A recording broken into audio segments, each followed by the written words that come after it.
নজর রাখবো খাগড়াবাড়িতে আজকে আক্রান্ত হয়েছেন রাজ্যের বিরোধী দলনেতা শুভেন্দু অধিকারী। প্রথম দেখাতে বলবো ছবি, যেভাবে গাড়ি ভাঙচুর করা হয়েছে, দেখতে পাচ্ছেন যে গাড়ি ভাঙচুর করা হচ্ছে, কনভয়ে কালো পতাকা দেখানো হচ্ছে। এবং দুঃখের বিষয় এটা সৌরভদা, এই কালো পতাকার পাশাপাশি রাজ্যের আরেকটি রাজনৈতিক দলের পতাকাও দেখতে পাওয়া যাচ্ছে। অর্থাৎ নিজেদের অবস্থান এবং অস্তিত্বকে মানে অস্পষ্টভাবে দেখলে চলবে না। এই দায়িত্ব নেবে কিনা তৃণমূল, এটা হচ্ছে বড় প্রশ্ন। দেখতেই পাচ্ছেন, এবার আপনাদেরকে শোনাবো পুলিশের গাড়িও ভাঙচুর করা হয়েছে। যদি সম্ভব হয় ভাঙা পুলিশের গাড়ি, মানে যেটা আমার আপনার ট্যাক্সের টাকায় পুলিশের গাড়ি, যারা আইন রক্ষণের কাজ করেন তাদের গাড়িও ভাঙচুর করা হলো।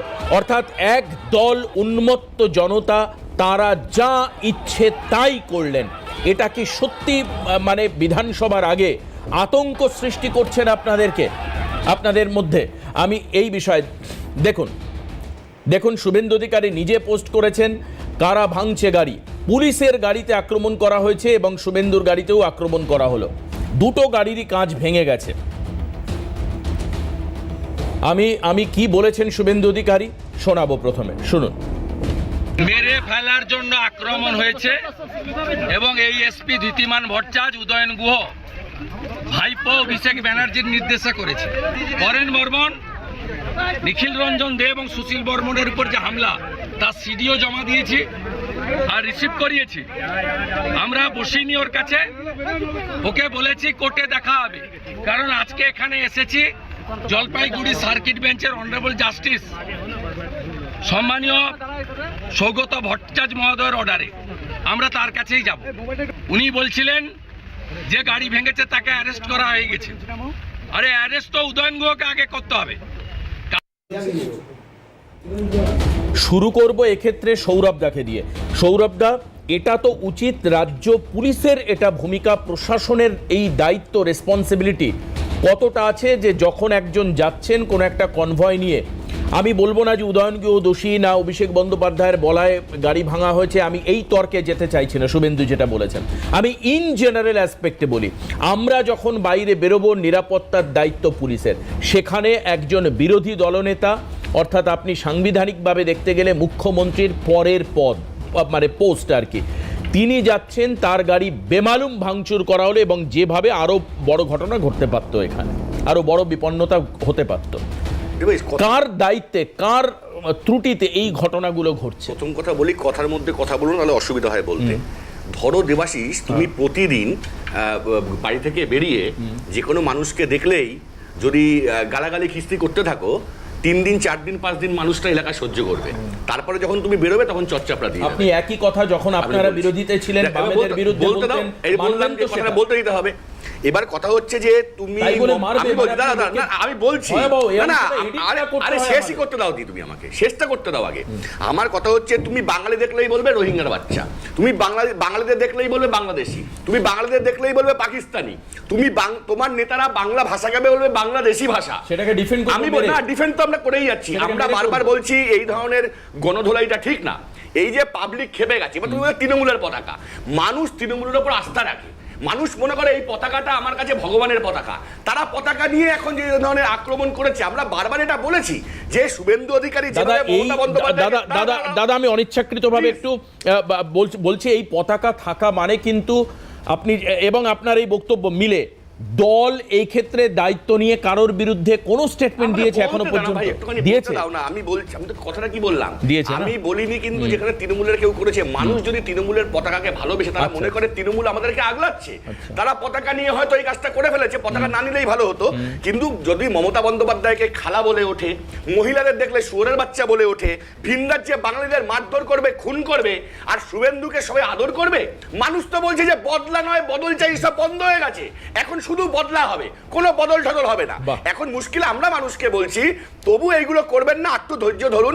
শুভেন্দু অধিকারী শুভেন্দু অধিকারী করবে, এই পাগল দেখলেই মানুষ মারবে। বদলা নয় বদল চাই, এটার পরিবর্তে শুধু বদলা হবে। তুমি জয় বাংলা বললে তেড়ে যাবে, এটা কি বাংলাকে জয় বললে তেড়ে যাবে? আরে বাবা, উল্টো দিকে জয় শ্রীরাম বললে অনেকে রেগে যান, জলাতঙ্ক হয়ে গেছে। সত্য বিষয়, শুভেন্দু অধিকারী জলাতঙ্ক রোগ হয়ে গেছে, বাংলা বললে খেপে যাচ্ছে। আরে গুজরাটে যাও, গুজরাটে গিয়ে থাকো।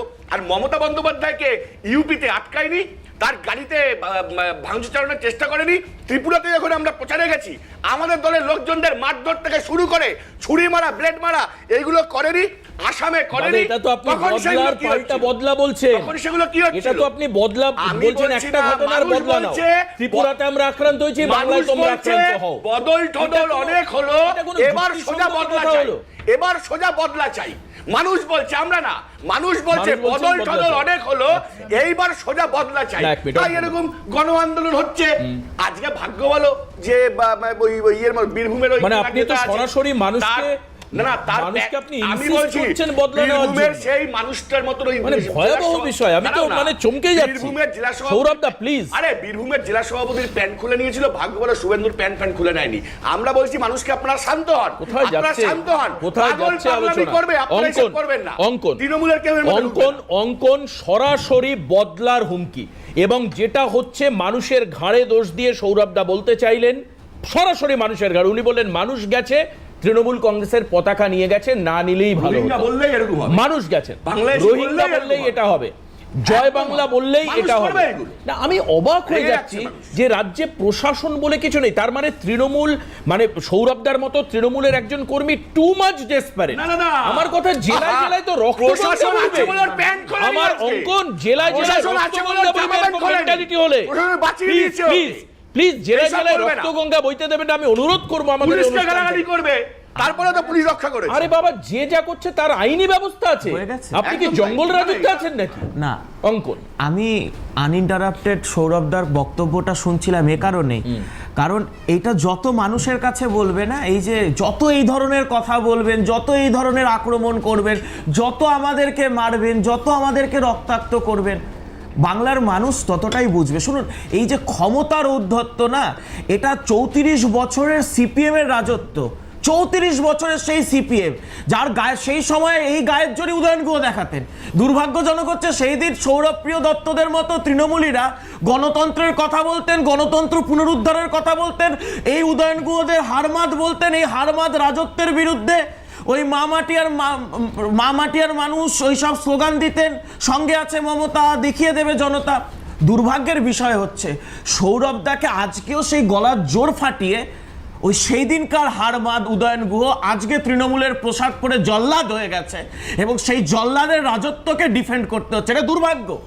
সৌরভপ্রিয় দত্তদের মতো তৃণমূল কর্মীদের জন্য এটা দুর্ভাগ্য যে উদয়ন গুহদা সেই সিপিএম এর হারমাদের কালচারটাকে তৃণমূলে বয়ে নিয়ে এসে সেই জল্লাদের রাজত্ব করছে। আমি বলছি কিচ্ছু নয়।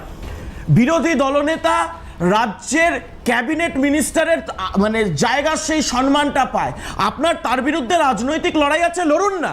রাজনৈতিক লড়াই রাজনৈতিকভাবে লড়ুন।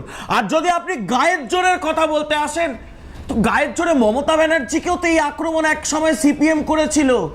এই আক্রমণ করেছিল বলে মমতা বন্দ্যোপাধ্যায় 21শে জুলাই করেন, এবং তারপর আজকের দিনে দেখুন গোটা বাংলা থেকে সিপিএম মুছে গেছে। ক্ষমতা কতদিন থাকবে? বিরোধী দলনেতার ওপর যে আক্রমণটা আজকে হলো, যে প্রাণঘাতী আক্রমণটা হলো, এটা গণতন্ত্রের ওপর আক্রমণ, এটা সংবিধান তন্ত্রের ওপর আক্রমণ। পশ্চিমবঙ্গের বুকে এত জায়গাটি ঘুরলেন না দেবাশিস বাবু, আপনি ত্রিপুরায় গেছিলেন, ত্রিপুরায় তামাম তৃণমূলের নেতারা প্রচার করেছেন। সেই সময় আপনার ক্যামেরা দেখাতে পারেনি ফিরহাদ হাকিম বা ব্রাত্য বসুর গায়ে কেউ টোকা মেরেছে বলে। মমতা ব্যানার্জি বারাণসীতে টানা হেঁটেছেন, 6 কিলোমিটার পদযাত্রা করেছেন। দুর্ভাগ্য 6 কিলোমিটারের মধ্যে সব বুথেই হেঁটেছে, কিন্তু সেইটা হলো গণতন্ত্র দিয়ে। আমরা এই রক্তের রাজনীতি, আমরা এই রাজনীতির মধ্যে হিংসা, রাজনৈতিক বিরোধিতাকে রাজনৈতিক শত্রুতায় নামিয়ে আনা, এটা কারা করেন বলুন তো? সিপিএম করেছিল ক্ষমতা চলে যাওয়ার ঠিক বছর মানে 5-6 বছর আগে থেকে। তৃণমূলের ঠিক একই রোগ আজকে প্রমাণ করছে। শুভেন্দু অধিকারী বিরোধী দলনেতা হিসেবে কোনো নাম নয়, তিনি একজন প্রতিষ্ঠান হিসেবে আজকে নিজেকে এস্টাবলিশ করেছেন।